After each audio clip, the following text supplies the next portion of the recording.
Olá, tudo bem? Paz, tem uma palavra de Deus para compartilhar com você na reflexão de 6 de junho, cuja leitura do dia em Tiago 5 e também em 2 Samuel, capítulos 9 e 10.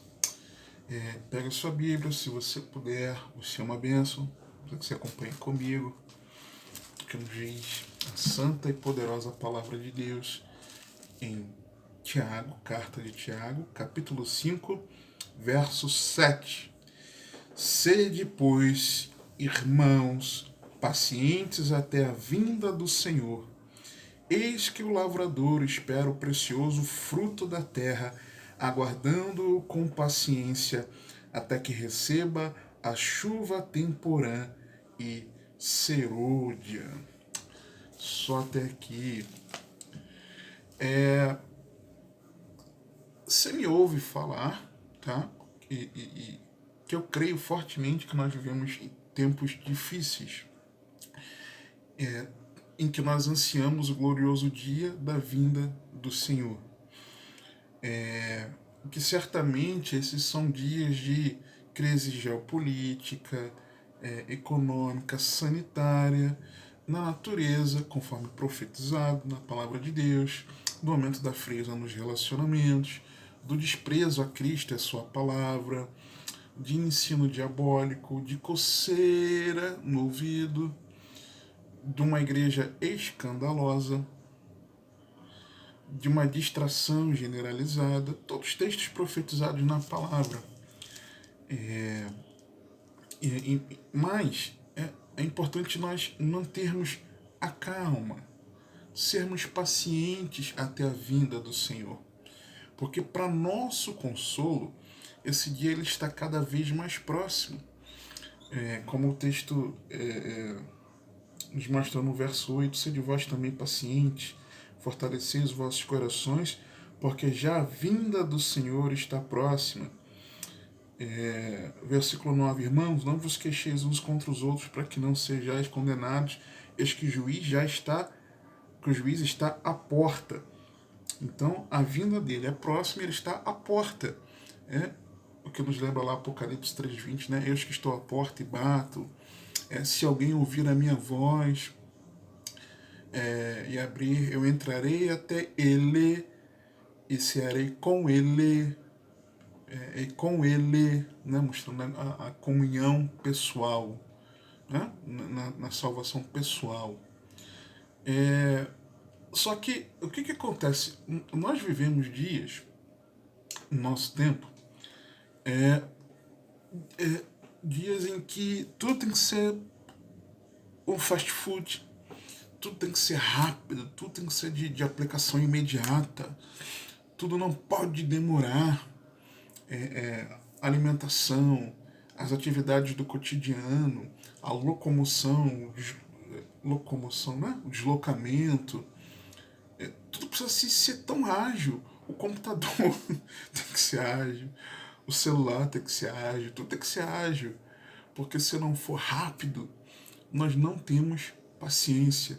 As conversas com as pessoas têm que ser rápidas, porque nós não temos paciência para ficar ouvindo um bom tempo. Áudio, você vai mandar áudio, né? É pegar o telefone, mas estou gravando com o telefone. O áudio, se passar de 1 minuto, você fica desesperado. Os meus, então, misericórdia, né? As pessoas que eu escuto os meus áudios, que são longos, sou um camarada um pouco prolixo. Minhas pregações são longas. Tudo tem que ser rápido. A pregação, se passar de meia hora, misericórdia. Né? Não pode passar de meia hora, senão o pessoal não presta atenção. Tem igreja que tem essas recomendações, né? Tem igrejas que a pregação é de 15 minutos. Senhor da glória. Nós andamos muito impacientes. A minha geração, vou chamar assim, galera da minha época, os quarentões, como eu, foram ficando cada vez mais acelerados, querendo a brevidade, né? E os que vieram a reboque em seguida nem se fala. Tudo para eles tem que ser assim. Só que a recomendação da palavra é de que nós sejamos pacientes. E por quê? 1 Tessalonicenses 4, 13 a 18. Nós temos esse consolo no Senhor. Não quero, porém, irmãos, que sejais ignorantes acerca dos que já dormem, para que não vos entristeçais, como os demais, que não têm esperança. Porque se cremos que Jesus morreu e ressuscitou, assim também aos que em Jesus dormem, Deus os tornará a trazer com ele. Pausa aqui. Paulo lembrando aos Tessalonicenses que conheciam de escatologia, porque Paulo ensinou isso para eles. Alguns achavam que aqueles que haviam dormido antes da vinda do Senhor não seriam salvos. E Paulo estava, peraí, vamos corrigir isso aqui, vamos entender direitinho sobre a vinda do Senhor. Amém, igreja? Aí ele traz essa explicação. Aí continua o texto. Dizemos-vos, pois, isto pela palavra do Senhor. Ou seja, foi Deus, foi o próprio Cristo que falou isso para Paulo. Estou te dizendo isso pela palavra do Senhor. Estou te dizendo isso por aquilo que Jesus me disse, lembra? Porque eu também recebi do Senhor. Jesus aparecia a Paulo e ensinava a Paulo diretamente. Dizemos, pois, isto pela palavra do Senhor, que nós, os que ficarmos vivos, para a vinda do Senhor, não precederemos os que dormem, porque o mesmo Senhor descerá do céu com alarido e com voz de arcanjo e com a trombeta de Deus. Isso vai ser secreto? Não vai ser um arrebatamento secreto, né? E os que morreram em Cristo ressuscitarão primeiro. Depois nós, os que ficarmos vivos, seremos arrebatados juntamente com eles nas nuvens a encontrar o Senhor nos ares, e assim estaremos sempre com o Senhor. Portanto, consolai-vos uns aos outros com estas palavras. Então, nós precisamos ser pacientes e sermos consolados com essas palavras, porque é certo que o Senhor virá como Ele mesmo prometeu. E Ele reforçou esse entendimento a Paulo e explicou que não vai ter arrebatamento secreto. Vai vir com alarido, trombeta, alarido, voz de arcanjo. Não vai ser arrebatamento secreto. Ponto. Jesus que disse para Paulo, está na Bíblia, palavra de Deus. E quem morreu em Cristo, alguns versículos antes fala, que virão com o Senhor e serão ressuscitados. Porque eles já estavam, os que dormiram no Senhor, já estão no Senhor. Né? Aqueles que já dormiram no Senhor já estão com Cristo agora, desde agora. Mas a alma deles virá ressuscitando um corpo glorificado, transformado. E os que estiverem vivos terão corpos transformados e juntos encontraremos com o Senhor para sempre estarmos com o Senhor. Então, nós precisamos ter essa paciência, uma paciência à espera do precioso fruto da terra, como o lavrador, o agricultor, que aguarda com paciência até receber a chuva temporã e serôdia. E eu quero comentar sobre isso aqui porque isso é importante. O que seria a chuva temporã e a chuva serôdia? Lembrando aqui do contexto da agricultura mesmo, do lavrador. No Oriente Médio, uma região de não muitas chuvas, mas uma região de poucas chuvas. Então, a chuva temporã e a chuva serôdia, elas fazem parte do planejamento agrícola no Oriente Médio, tá? Eles contavam muito com essas chuvas para a agricultura. A chuva temporã, o termo grego traduzido aqui como chuva temporã é o termo proimos, que significa cedo. E essa chuva temporã também é conhecida como primeiras chuvas. Por isso, em alguns versículos, em algumas versões, é traduzido como primeiras chuvas, tá? Essa chuva temporã, ela cai no período do outono no Oriente Médio, a partir de outubro, marcando o início do plantio, regando a terra para a semente germinar perfeitamente. Então, aquela chuva da época do plantio, tá? No outono. Já a chuva serôdia é o termo grego traduzido como chuva serôdia, é o termo grego opsimus, que significa tardio, mais tarde. Por isso que em algumas versões também é traduzida como últimas chuvas. Temporã, primeiras chuvas. Serôdia, últimas chuvas. Temporã, primeira, porque é da época do plantio, tá? E a serôdia, no plantio, ajudando a germinar perfeitamente a semente. Já a serôdia, o que seria a chuva serôdia? Ela cai no período já da primavera, principalmente em março e abril, fortalecendo as plantações no tempo da floração, preparando o fruto para a colheita farta. Então, por isso que ambas importantes. Uma é da época do plantio, para que germine perfeitamente, já a serôdia é da época da colheita, para que possa preparar, amadurecer bem o fruto para a colheita, ok? Em diferentes textos bíblicos, a chuva temporã e a serôdia elas apontam alguns significados. Deus agindo no tempo certo, no momento certo, de Deus ser aquele que controla a natureza, das fases do tempo, como aqui no contexto de Tiago, já vou falar disso mais à frente, ou marcando até, para o entendimento de muitos, o derramar do Espírito Santo. Por quê? Porque a referência lá em Joel 2,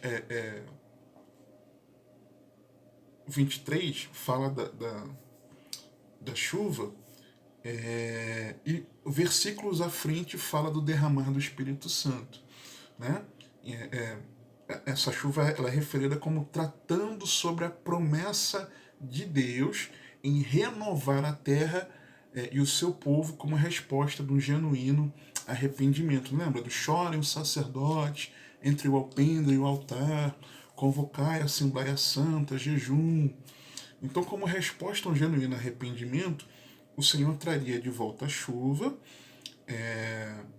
renovando a terra e o seu povo. Aí, imediatamente, imediatamente falar isso, vem a promessa do derramar do Espírito Santo. Então, tem aqueles que associam a chuva com o derramar do Espírito Santo, tá? E por conta disso, aí veio algo problemático. É o tal do movimento da chuva serôdia. E eu preciso muito da sua atenção aqui. Por uma interpretação errada da profecia de Joel 2, em 1948 surgiu no Canadá um movimento pentecostal herético chamado Latter Rain Movement, o movimento da chuva serôdia, das últimas chuvas. Eles entendiam que o derramar do Espírito Santo em Atos 2 foi uma chuva temporã, olha só, e que haveria um derramar superior ao dia de Pentecostes chamado de chuva serôdia. Eu não vejo isso em lugar nenhum na Bíblia. Antecedendo a vinda do Senhor, vai haver um derramar do Espírito Santo como nunca houve na história. Discordo categoricamente, fortemente, e convido me provar na Bíblia o contrário disso. Não concordo. Não vejo isso na Bíblia. Eu vejo que nos últimos dias, iniciados desde a morte, ressurreição e ascensão do Senhor, já iniciaram os últimos dias. E vê a promessa do derramar do Espírito Santo. Então, desde que Jesus subiu aos céus, já estamos nos últimos dias. Várias passagens na palavra sobre últimos dias, últimos tempos, ainda que se refiram sim a esse tempo imediatamente antes da vinda do Senhor, já trata desde a ascensão do Senhor, tá? Então, e o derramar do Espírito Santo é desde aquele momento. Não está escrito na Bíblia em lugar nenhum. Eu não me lembro, não lembro de ter lido. Se tiver, me avisa aí, de que vai haver um derramar diferenciado nesse tempo. Não. Desde que Jesus ascendeu aos céus, ele prometeu que derramaria nos últimos dias o Espírito Santo, desde Atos 2 lá, e ponto. De lá até a vinda do Senhor. Então, hoje, já próximo a 2000 anos do Senhor ter subido aos céus, ter sido derramado o Espírito Santo, ainda hoje, alguém pode também ser batizado no Espírito Santo, recebendo do derramar do Espírito Santo, a capacitação do revestimento do alto do poder, até hoje.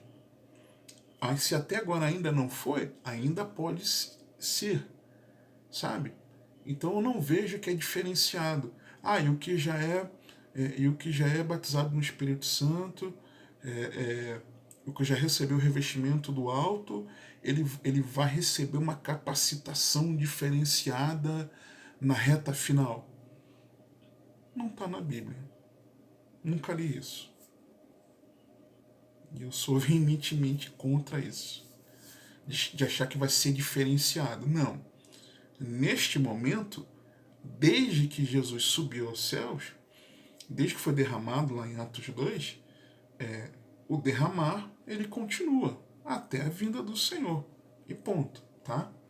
Mas esse Latter Rain Movement, o movimento da chuva serôdia, eles achavam que havia Atos 2 a temporã e a serôdia ainda para esse último momento, tá?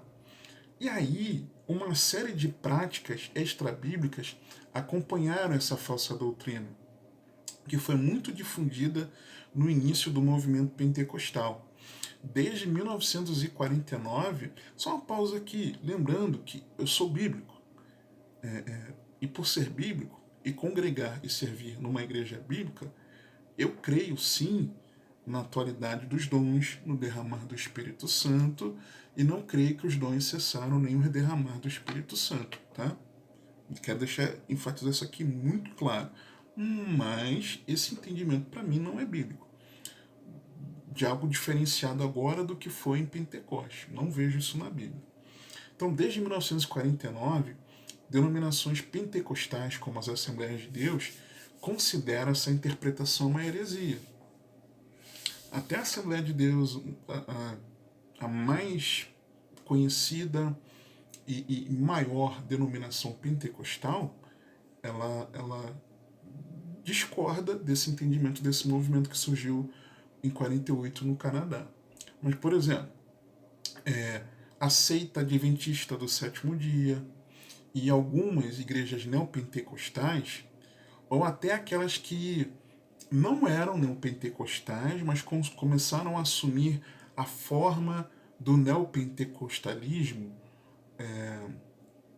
do novo gospel, do novo neo-evangelicalismo, né? Aquilo que eu chamo de gospel, você já me ouviu falar algumas vezes aqui, eles acabam reproduzindo, não eram igrejas até tradicionais, sendo pentecostais tradicionais ou não, começaram a assumir algumas práticas estranhas e reproduzem essas práticas dessa antiga seita. Você deve se lembrar, Bênção de Toronto, Canadá, exatamente, de onde surgiu o movimento. Bênção de Toronto, unção do Caicai, unção do riso, unção do leão, e disso, daquilo outro, do rolar no chão e das mais variadas, tá? Situações. Só que o uso, voltando aqui para o texto, o uso desses termos de chuva temporã e serôdia, eu vejo que nos aponta que nós devemos ser pacientes de que certamente o Senhor virá, assim como o agricultor espera com certeza e independência a vinda dessas chuvas. No contexto agrícola do Oriente Médio, eles dependem dessa chuva do início e dessa chuva do final. Porque sem por conta até muito do solo árido, em muitos lugares, se uma chuva falhar, pode comprometer a colheita, entende? Então, além deles saberem que acontece a temporã no outono, agora eu me esqueci, a temporã no outono, isso mesmo, e a serôdia na primavera, o outono lá, começando lá por volta de outubro, e a primavera, março e abril, ok? Então, porque eles saberem que vem nesse tempo, na época do ano, eles também dependem disso.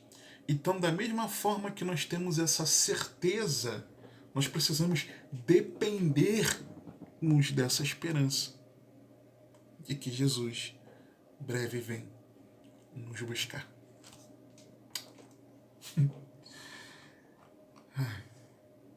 Fala da volta do Senhor, mexe comigo. Você deve acompanhar aí. E aí, é um texto muito interessante porque para mim esse texto é profético. Oséias capítulo 6, versos 1 a 3.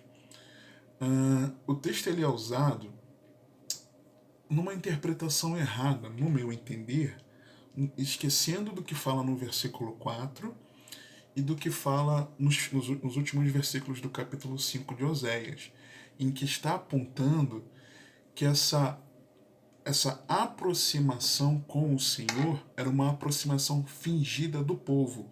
E que isso aqui, vinde e tornemos ao Senhor, vou ler o restante aqui, não é o povo falando, mas é Deus dizendo, vocês vão chegar até mim dizendo, vinde e tornemos ao Senhor.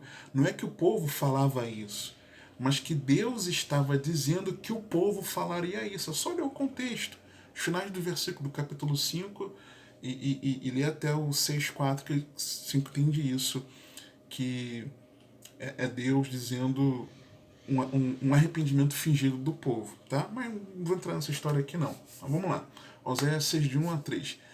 Que é onde eu vejo que tem a profecia aqui. Vinde e tornemos ao Senhor, porque ele despedaçou e nos sarará, feriu e nos atará a ferida. Depois de 2 dias nos dará vida.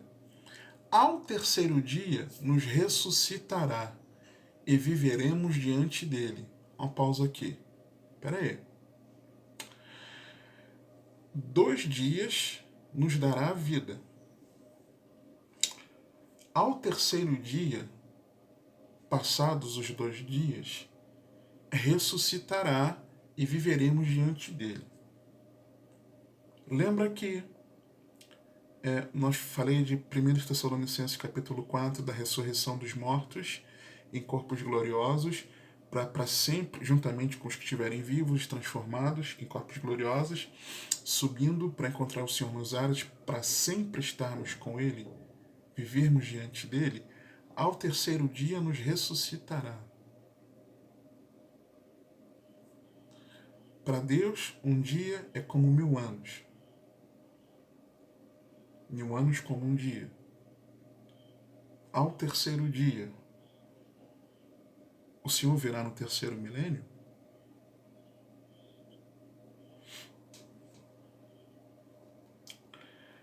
Então, conheçamos e prossigamos em conhecer ao Senhor.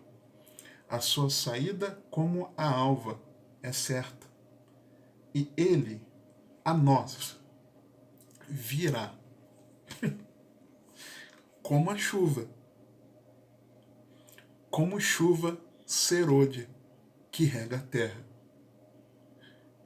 Ele virá como a última chuva, a chuva final, que prepara o fruto, fortalece o fruto para a colheita. Para mim, esse texto aqui de Oséias 6, 1 a 3 é profético de que o Senhor virá nesse terceiro milênio. Assim eu creio, por tudo que está acontecendo no mundo e que está profetizado na palavra. E como é certa a chuva serôdia que o lavrador, o agricultor no Oriente Médio esperava e dependia, assim esperemos nós pacientemente e dependamos completamente da vinda do Senhor. Agora, como? Como então sermos pacientes até a vinda do Senhor? Essa é que é a questão. Eu vejo ensinamentos maravilhosos aqui em Tiago, capítulo 5, verso 8, por exemplo, quando o texto nos diz: sede vós também pacientes, fortalecei os vossos corações. Como ser paciente até a vinda do Senhor? Em primeiro lugar, fortalecendo o coração. E olha o que a Bíblia diz. Meu Deus, eu fico maravilhado com a palavra. Salmo 73, versos 24 a 26. Guiar-me-ás com teu conselho, ou seja, um caminho na palavra, e depois me receberás na glória. A esperança da glória. Quem tenho eu no céu, senão a ti? Ou seja, estando eu no céu, na glória, o que é o melhor para mim? São as ruas de ouro? São os muros, a cidade com fundamento de pedras preciosas? Mas é o Senhor. E na terra não há quem eu deseje além de ti. Ou seja, enquanto eu estiver aqui na terra, a minha prioridade também precisa ser o Senhor. A minha carne e o meu coração desfalecem. Nesses dias que nós vivemos, a carne e o coração até desfalecem. Mas Deus é a fortaleza do meu coração e é a minha porção para sempre. É a minha satisfação para sempre. Então, como ser paciente no Senhor, até a vinda do Senhor? Fortalecendo o coração. De que forma? Caminhando na palavra, guiar-me-ás com teu conselho, com a esperança da glória, depois me receberás na glória. Quem tenho eu com prioridade no Senhor? Quem tenho eu no céu, senão a ti? E na terra não há quem o deseje além de ti. E satisfação em Deus. Mas Deus é a minha porção para sempre. É assim que se fortalece o coração. Mas também Hebreus capítulo 13, versos 7 a 14. Lembrai-vos dos vossos pastores, ou guias, que vos falaram a palavra de Deus, a fé dos quais imitai, atentando para a sua maneira de viver. Ou seja, como eles chegaram ao fim da vida, perseverando em fé. Então é perseverando em fé até o fim. Jesus Cristo é o mesmo ontem e hoje e eternamente. Não vos deixeis levar em redor por doutrinas várias e estranhas, porque bom é que o coração se fortifique com a graça, ou seja, firmeza na doutrina de Cristo, e não nas doutrinas várias. Perseverando em fé até o fim, imitando a fé, né, daqueles que são maneira de viver, os exemplos na história, né, de cristãos que temos, e aqui no contexto especificamente aqueles que já dormiram no Senhor e que foram exemplos para nós, e nós os conhecemos pessoalmente, não sendo levado por doutrinas várias e estranhas, mas firmes na doutrina de Cristo. Aí continua o texto. E não com alimentos de que nada aproveitaram os que a eles se entregaram. Temos o altar de que não tem direito de comer os que servem ao tabernáculo, porque os corpos dos animais, cujo sangue é pelo pecado, trazido pelo sumo sacerdote para o santuário, são queimados fora do arraial. E por isso também Jesus, para santificar o povo pelo seu próprio sangue, padeceu fora da porta, fora dos limites da cidade de Israel. Saiamos, pois, a ele fora do arraial, levando o seu vitupério, passando as afrontas por Cristo, não se vergonhando dele. Porque não temos aqui cidade permanente, mas buscamos a futura, a celestial. Você está entendendo? É assim que se fortalece o coração pacientemente até a vinda do Senhor. Segundo, versículo 9, eu vejo que nós esperamos com paciência a vinda do Senhor, sendo igreja. Irmãos, não vos queixeis uns contra os outros, para que não sejais condenados. Eis que o juiz está à porta. Ou seja, sendo igreja, num bom relacionamento com os irmãos em Cristo. 1 Pedro 4, 7 a 11. E já está próximo o fim de todas as coisas. Portanto, sede sóbrios e vigiais em oração. Mas, sobretudo, tende ardente amor uns para com os outros, porque o amor cobrirá a multidão de pecados, ou seja, o amor vibrante pelos irmãos. Sendo hospitaleiros uns para com os outros, sem murmurações, cada um administra aos outros o dom como recebeu, como bons dispenseiros da multiforme graça de Deus, ou seja, servindo aos irmãos. Um amor ardente e um serviço aos irmãos. Se alguém falar, fale segundo as palavras de Deus. Se alguém administrar, administre segundo o poder que Deus dá, para que em tudo Deus seja glorificado por Jesus Cristo, a quem pertence a glória e o poder para todos sempre. Amém. Por quê? Porque já está próximo o fim de todas as coisas. Precisamos ser igreja num amor ardente e num serviço aos irmãos. Será que você tem ardido em amor pelos seus irmãos? Você ama em entranháveis afetos os irmãos? Ou você não está nem aí para os irmãos? E quando você está junto, você quer ser servido, mas não quer servir? Hein? Como então ser paciente? Sendo igreja. Mas também me lembro de Hebreus 10, versos 19 e 27.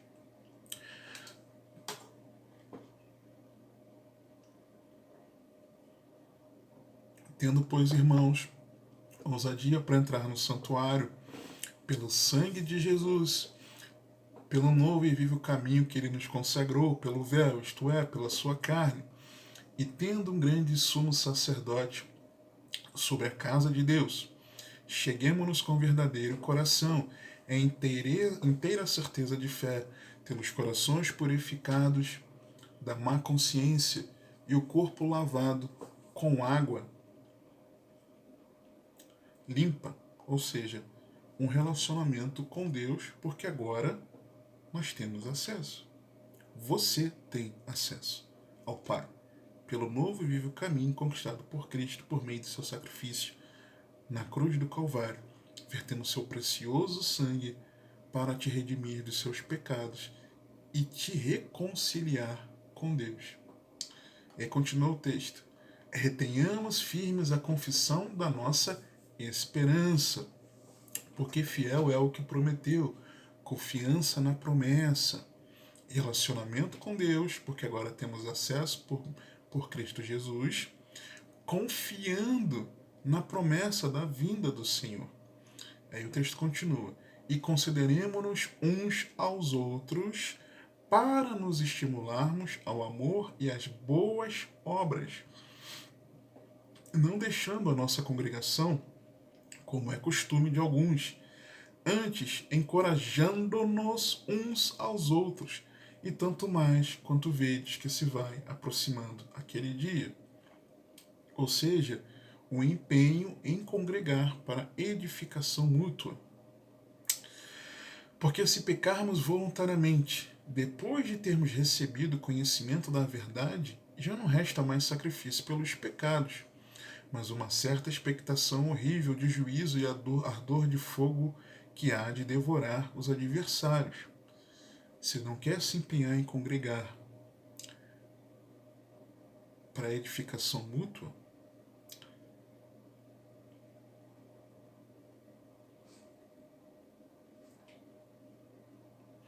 não dá para ser igreja assim. e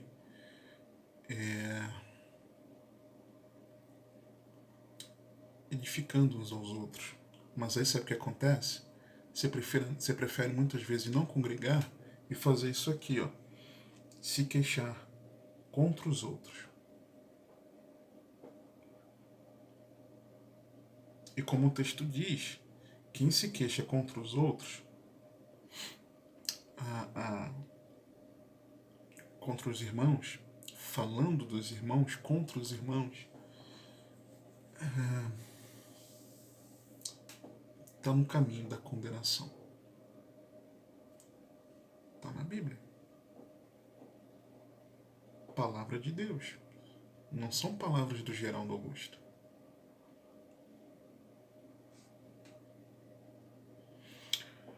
Terceiro, primeiro, fortalecendo o coração. Segundo, sendo igreja. Terceiro, aprendendo com a palavra de Deus. Versos 10 a 11, Tiago 5. Meus irmãos, tomai por exemplo de aflição e paciência os profetas que falaram em nome do Senhor. Eis que temos, por bem-aventurados os que sofreram. Ouvistes qual foi a paciência de Jó, e vistes o fim que o Senhor lhe deu, porque o Senhor é muito misericordioso e piedoso. Precisamos conversar sobre isso, precisamente sobre isso. E por que conversar sobre isso? Hebreus, capítulo 11, Tiago 5, 10, fala da paciência dos profetas que falaram em nome do Senhor, que passaram por aflição. Hebreus 11 fala algo muito interessante. Eu me lembrei agora, depois, e não cheguei a colocar aqui. Hebreus 11, a partir do verso 32. E que mais direi?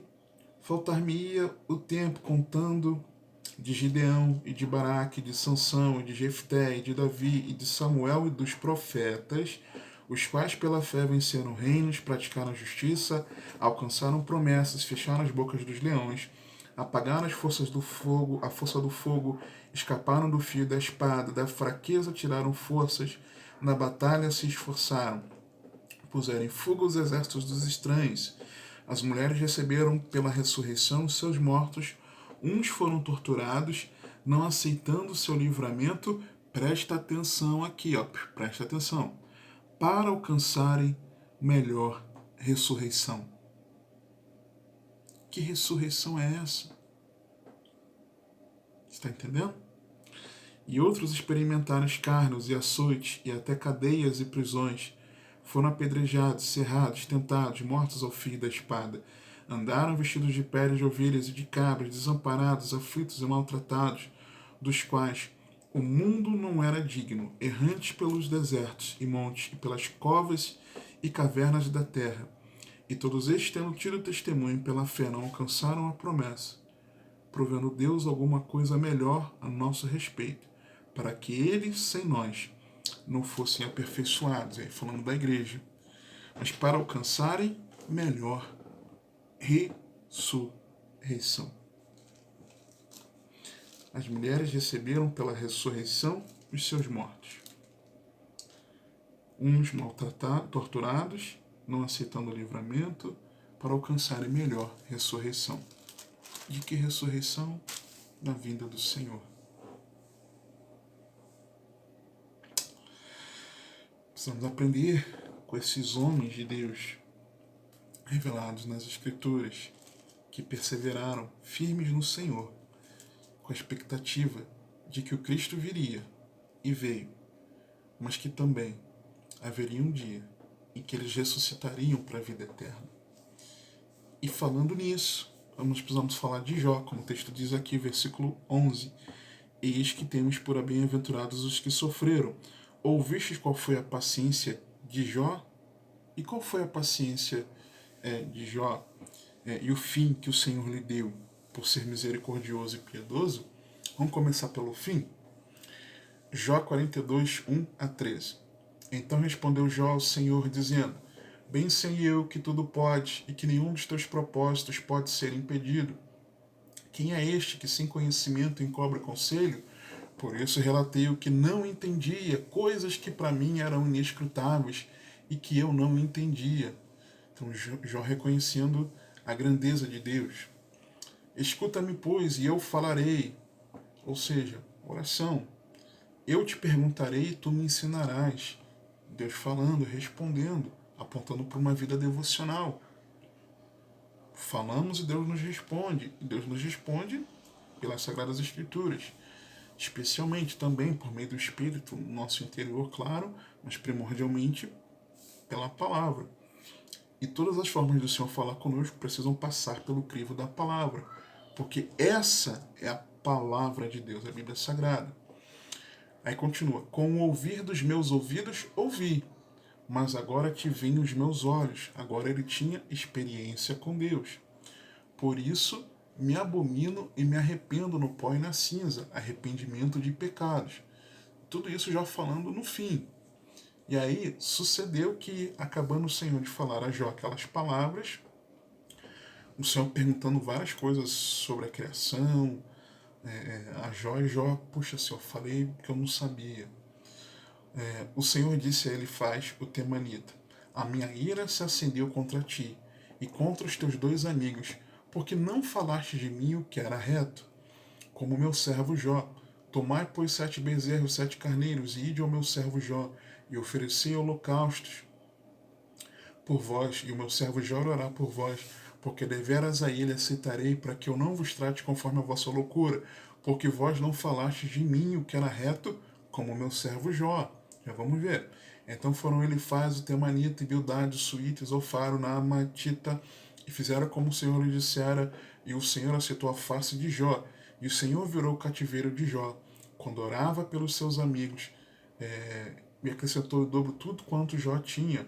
Aí fala que assim abençoou o Senhor o último estado de Jó mais do que o primeiro. E o que Jó falou? Jó 19, 23 a 27. Quem me dera agora que as minhas palavras fossem escritas, e foram. Quem me dera fossem gravadas no livro, e foram. E que com pena de ferro e com chumbo para sempre fossem esculpidas na rocha, permanece até agora. Porque eu sei que o meu Redentor vive e que por fim se levantará sobre a terra, confiança completa na redenção que há em Cristo Jesus. Confiança na redenção. E depois de consumida a minha pele, contudo ainda em minha carne, verei a Deus. Vê-lo-ei por mim mesmo, e os meus olhos, e não outros, contemplarão. Esperança da ressurreição. Confiança na redenção, esperança na ressurreição. E por isso, os meus rins se consomem no meu interior. Ou seja, é uma linguagem para dizer que o interior estava com aquele borbulhar, sabe? Aquele frio na espinha, aquele friozinho na barriga, sabe? O amor pela vinda do Senhor. Jó. Eu sei que o meu Redentor vive e por fim se levantará da terra, confiança na redenção. Verei por mim mesmo os meus olhos, e não outros, esperança da ressurreição, e os meus rins se consomem no meu interior. Eu amo a vinda do Senhor, e eu sei que eu estarei diante dele. Por isso, sejamos pacientes, aguardando a vinda do Senhor, que será certa como a chuva temporânea a serode, fortalecendo o coração, sendo igreja e aprendendo com a palavra de Deus. Jesus vem. Maranata. Ora vem, Senhor Jesus. Que o Senhor te abençoe e te guarde. Que Ele te conduza e governe a sua vida, porque você tem acesso.